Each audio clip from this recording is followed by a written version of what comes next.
انور رضا صاحب آپ کیا کہیں گے؟ جی بالکل، آج جو فیصلہ آیا ہے بانی پی ٹی آئی اور ان کی اہلیہ کے خلاف، یہ دو طرح کی درخواستیں تھیں۔ ایک درخواست یہ تھی کہ آپ انہیں ضمانت پر رہا کر دیا جائے، تو جج صاحب نے اپنے فیصلے میں واضح طور پر لکھا ہے کہ قانون کے مطابق رہائی اس وقت ہوتی ہے جب ملزم کا ٹرائل کیا جاتا ہے، لہذا جب سزا ہو جاتی ہے اس وقت ضمانت کا ملزم کو حق نہیں ہوتا۔ اور دوسری اپیل تھی کہ ان کی سزا کو معطل کر دیا جائے۔ اس پر نیکسٹ یہ بات درست ہے کہ اب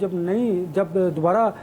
اپیل سنی جائے گی، سماعت ہوگی، تو اس میں سزا کو برقرار رکھنے کا یعنی بری کرنے کا فیصلہ کیا جائے گا۔ البتہ اس کے بہت زیادہ سیاسی اثرات ہیں۔ آج آپ نے دیکھا کہ حکومت کی جانب سے بھی اور اپوزیشن کی جانب سے بھی اس کو بڑا لیا گیا، اور اپوزیشن نے کہا کہ ہم اس کو اسلام آباد ہائی کورٹ جو آئینی عدالت ہے، چونکہ یہ ٹرائل کورٹ تھا اور ٹرائل کورٹ اور لا آف کورٹ تھا، کورٹ آف لا تھا، اس کا فیصلہ تو آ گیا، اب اسے اسلام آباد ہائی کورٹ میں چیلنج کیا جائے گا جو آئینی عدالت ہے، اور جب چیلنج کیا جائے گا اس کے بعد اس پر بات کی جا سکتی ہے۔ لہٰذا اس کے سیاسی جو اثرات ہیں وہ بہت زیادہ ہیں، کیونکہ بہت سارے لوگوں کا پاکستان تحریک انصاف سے جن کا تعلق ہے، ان کا یہ خیال تھا کہ انہیں شاید ٹرائل کورٹ سے ریلیف مل جائے گا، اور ہمیں بھی شاید یہی لگتا تھا، ہم سے مراد مجھے، تو ٹرائل کورٹ نے تو ان کے حق میں فیصلہ نہیں دیا۔ اب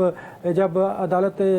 عالیہ میں کیس جائے گا اسلام آباد ہائی کورٹ میں، تو اس وقت دیکھیں گے کہ اس پہ کیا ریلیف ملتا ہے۔ البتہ پاکستان تحریک انصاف کے بہت سارے ایسے لوگ جو ہے رہنما ہیں، پارلیمنٹیرینز ہیں، جو انہوں نے اس پر بڑی مایوسی کا اظہار کیا ہے۔ ہماری بات بھی تھی، وہ بڑے کانفیڈنٹ تھے کہ شاید ٹرائل کورٹ سے انہیں ریلیف ملے گا۔ خیر، پاکستان مسلم لیگ نون اور بالخصوص حکومت جو ہے وہ اس حوالے سے اس طرح پرفارم نہیں کر سکی، اس طرح بات نہیں کر سکی۔ آپ کو یاد ہوگا جب پاکستان تحریک انصاف عدالتوں سے متعلق کوئی کیس آتا تھا تو ان کی میراتھن پریس کانفرنس ہوا کرتی تھی، وہ اپنا موقف پیش کیا کرتے تھے، لیکن آج ہم نے دیکھا کہ حکومت جو ہے وہ اس معاملے میں بڑا